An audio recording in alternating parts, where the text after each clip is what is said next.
Business with a servant's heart. Welcome to the podcast. Inspiration, motivation takes. Listen to the podcast. We're all about to talk about life. Our guests will share their life story. We want you to success in life and business. We're ready and we will start shortly. We're gonna talk about life. We're going to speak on business. You're gonna shine bright. We are going to witness. Business with a servant's heart. With hosts Steve, Ramon, and Ray. Inspiration, education talks. Listen to the podcast.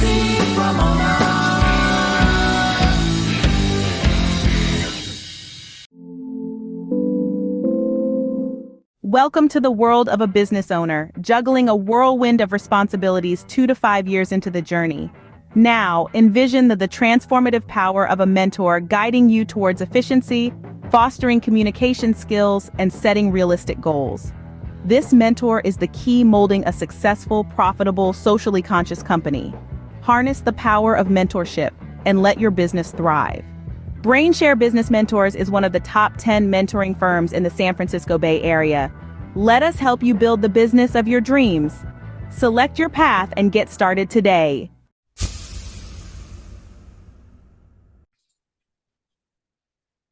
Welcome, everyone, to Doing Business with a Servant's Heart podcast.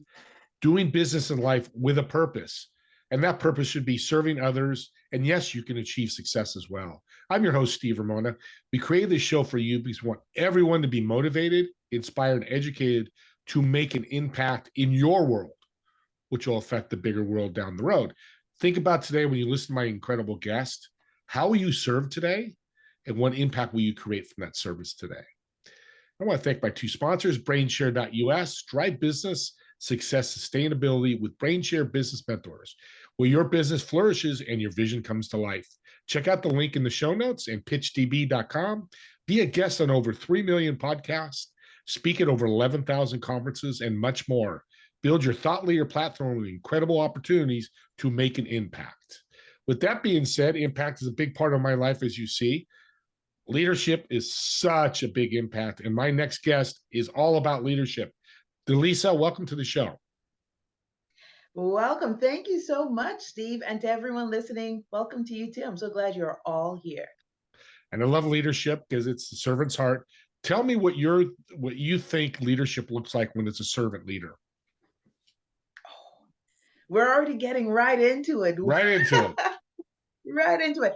You know, as a servant leader myself, it's about supporting and developing others, not only in my team, but also in the community, because I know from experience as a veteran, as well as working in corporate, the benefits of being a servant leader. Now, I recognize people say, you can't be a servant leader in the military, and how can you lead teams and you're having this heart? Well, you can, and it can work. And so that's where that level of leadership, how do we foster and develop the people? Because when people are in purpose, when that light has been activated within them, especially this is what servant leaders do. And they know that when they are serving, they are giving 100% all the time because they know that they are making a difference, that they have added value. And with that, now you can grow, now you can expand, now the change can happen.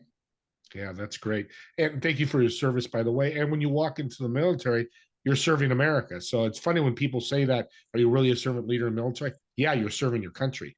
So there's service right there, right? So, but it's okay. People, have their perceptions and their perspectives, and that's okay. So when it comes to leader, what do you think are the biggest challenges for people you work with? Most people don't recognize that they are leaders. Another huge part is that if they do recognize that they're in a leadership role, they take the more the old world, like where war leaders such as Napoleon, I'm just using him as an example, how he led. And what they forget is that when you're looking at these type of leaders, they were leading during a time of revolution and war, and to also unite a nation. So their strategies and techniques, although yes, it can be implemented, their mindset was completely different versus to where we are now. Not saying that there is not wars and such that are happening, but in your level of not you, but to anyone that's listening in, when you're leading your home, you're leading your business, you're leading your community, or you're at work and you may not be have an official leadership position or a managerial position, but you are still a leader. You can take that leadership and incorporate it, and it will work. So that's what I found, that we don't have to utilize the old ways, but really start using and utilizing the servant leadership, because this is the best time. This is the best season for it. Yeah, that's so well said, because leadership spills over the personal life, business spills over the personal life. Trying to bridge those and balance those, it's not something I believe in. And that's okay. And it's my perception. And it's okay if you can't balance it, but if you're aware. And that leads to awareness as a leader. How important is that as a skill? So important. One of the things that I always share, even when you don't even have to take my course for this. Like, I tell people this when I have my weekly videos, and or you will see it when you go on my social media. Awareness is important. When you wake up in the morning, your intentionality for the day, your expectations for that day, your prayer, your level of meditations, what are your goals, not only for the day but for the week? It is essential, it is necessary, because now you have a navigational system that is going to lead you through the path. And as a servant leader, we are very much more nurturing, right? We're that type of, we have a heart for the world. And when we have a heart for the world, we also need to have discipline and direction Mhm. in order for it to be effective. And so part of the strategy is, um, as a servant leader, is recognizing that, being aware, where am I going? Who am I serving? How is this going to impact? And what is the level of impartation I am giving daily to the people that are in my sphere of influence, and in your sphere of influence, your team members, your family, and those who are utilizing your service, those that who your service are going to touch and impact. And that is a huge level. And then at night, I also share your level of reflection at the end of the day, releasing the things that no longer serve you. Because as servant leaders, there are so many things. We're hearing all the issues, and there are tissues that are giving out as well after we're hearing the issues, because we feel it within Yeah. ourselves, and we just want to help everyone. But at the end of the day, we need to release any sort of burdens and heartache. Not saying that it's not important to feel, but we need to let it go, give it back, like give it to the Lord, and then lay back and say, okay, what is that next step? What direction am I going? So that way, when you sleep, you're sleeping in a restful, in a peaceful state, and you're allowing your spirit, your subconscious, depending on which word you Yeah. want to use, to actually go to work and help you to accomplish your purpose, to accomplish your goals for that week, for that month, for wherever, for that season, wherever you are. So this is why awareness, in a very long way, sorry, That's okay. is important. Yeah, and that's you well said. I like that. And I know people listening, and I've talked to people that work 8 to 5 at Apple or Google, or at a law firm. Great, my lawyer is my leader. How can I Yeah, be a leader as an 8 to 5 employee? yeah. It's your character. So one of the first things people think about when they're leading means that, well, I have to be puffed up. I need to be this way. I have to speak in that way. Or I need to have all of these credentials. I need to have all of these certifications. Not necessarily true. Your character is key. What are you doing when no one is looking? I know we hear this so many times, but it is so essential. How are we standing? What's our level of integrity? Are you standing for what's true? Do you have those values? And the reason why I'm saying this is because leadership and character, leadership and integrity, they go hand in hand. Because when you have that, this is how people follow. So if you're working a 9 to 5, you're not in a managerial position. Perhaps like I used to work in a coffee shop in my early 20s.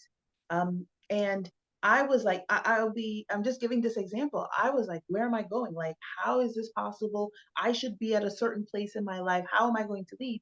And then this is where it activated, like through my time of prayer and meditation, because I was waking up early, where it's like, well, how are you showing that you are a leader? So that means it was showing up on time a little bit earlier. It meant that I was showing up to serve with a smile. I was working with teammates. I was being kind and to my customers, not necessarily like I was just showing that. And so my character, my integrity, they trusted me.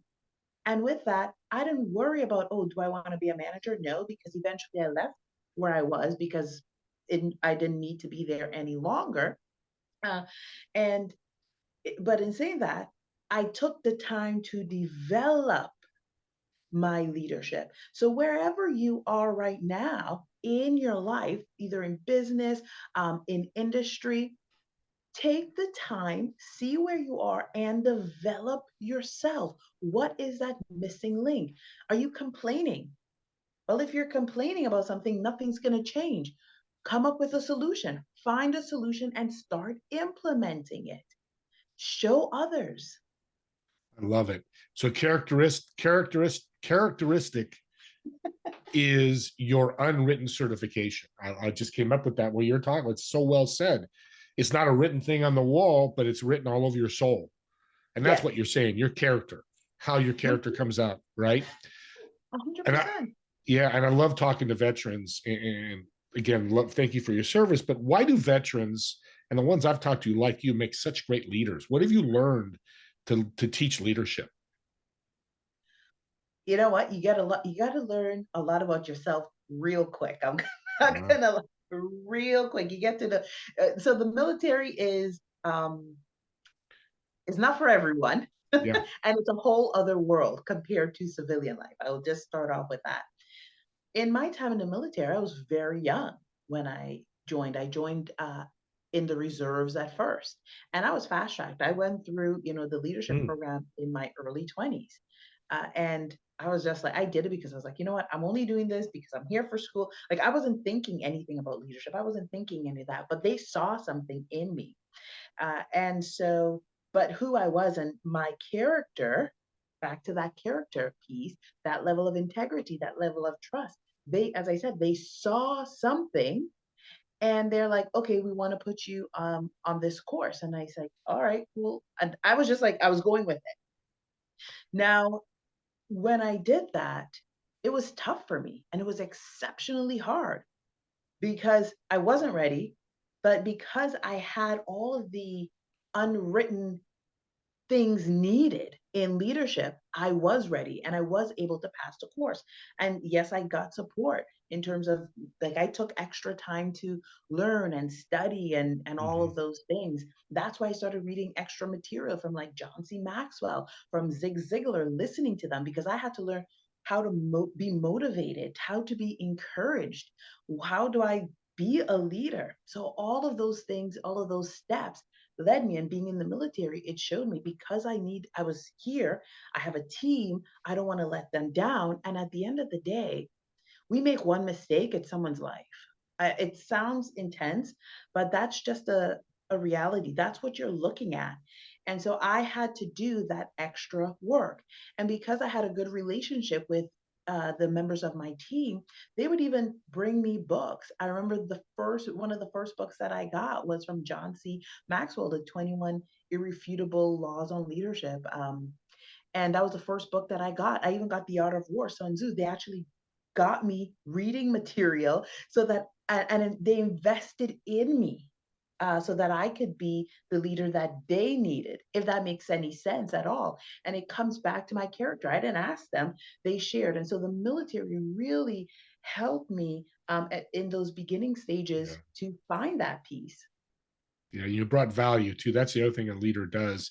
Oak McCullen, he's probably getting, well, you probably not getting sick of me saying it, but I met him as a guest, Lieutenant Colonel, retired, and he always said, and this is great for the audience if you listen to this for the first time. What Delisa is saying is so powerful, but somebody will ask him, "Hey, I'm a leader." He'll ask one question, and audience, think about this: who are you mentoring today? Because you're not a leader if you're not mentoring, and that's okay. Like the military is not okay for you. I never went in the military. My brother and my dad did. It was a place for them. But this can happen as a doctor, police officer, firefighter, nurse. Those are death situations where you've got to be an incredible leader because, like you said, death could happen. What do you think the exciting thing is to be a leader? What gifts do you give, and what makes you happy? You know, seeing people's light activated, that's the first one. And two, them fulfilling their purpose and really imparting their wisdom to another. I know everyone talks about the impact, and impact is so, it's necessary and it's nice. But when you've imparted, similar to, and you brought up being a mentor, and I love that because as a mentor, as someone in a leadership position, you are imparting, you're giving someone this gift, you're activating their life and their purpose, and you're imparting very specific tools, quote unquote tools, so that they are able to stand and move and operate in their level of expertise, whatever their expertise is. And that is what makes me excited. That's what keeps me going, knowing that, wow, I have transformed your life, not in my own strength, but together we've done it, and that I can see the benefits. So when people are thinking leadership, they're like, well, oh, my finances, for example, like, how is this impacting? Well, as a leader, when you can lead yourself and you start leading others and you're effective, you're being efficient, you are, and especially as a servant leader, which you're here to serve, your bottom line will increase. It's guaranteed. And the reason why I say that, well, one is guaranteed and it's also proven. You could just look at anyone that teaches leadership and they show you, don't even look at me, just top of industry. Uh, but the bottom line, your bottom line increases, your financial ecosystem increases because now you magnetize the people that want to also help you and work with you. And then your prospects are magnetized to you. And so now you've created a whole ecosystem for your business, and everyone is valued, and everyone is like at their own level getting that level of transportation. And so now you will be able to have the resources to be able to sustain your business, to be able to sustain your family, to be able to sustain your community and Yeah, beyond. I love that. That is so needed to be a leader. And the other thing with leadership is education. The Yes. better you are, talk about personal development. You talked about John Maxwell's book, How to Change Your Life. How important is educating yourself to be a better leader, a better mentor? 100%. I still do transparency here. I am actually in an executive leadership course for corporate at Woman of Influence, one of the top training leadership programs for women. So then I can also mentor top business women in industry as well. And I am doing this after almost like 20 years of being, I'm dating myself. So you guys can kind of tell how old I am now. That's all right. Yeah, but almost 20 years of, that continuous learning. So I do that. I am taking the time to do my own research, not only for my course creation, but to understand what is the impact, who were the leaders of old and presently. And when I do that, now I am not only clear in my purpose and my mission, but when I am producing content, or posts are going out or creating a course, whatever it is, I am equipped. I am knowledgeable. I have understanding. And because I implement these additional training in my life, now I have the experience and the expertise, because I just don't read it to gather knowledge. I read it so I can gain understanding and then wisdom through implementation. So I encourage Yeah. everyone, get the training. If you can't do a paid training, do some free training. Do it, get it. Yeah. And then you'll start growing and building, and eventually you'll be able to pay for training. Yeah, that's a great journey. It's exactly it. Learn and the cheap, I guess you would say. And then as you grow your business or grow whatever, and I've got secrets for that, reach out to me too. I've got real cool secrets to help grow your money.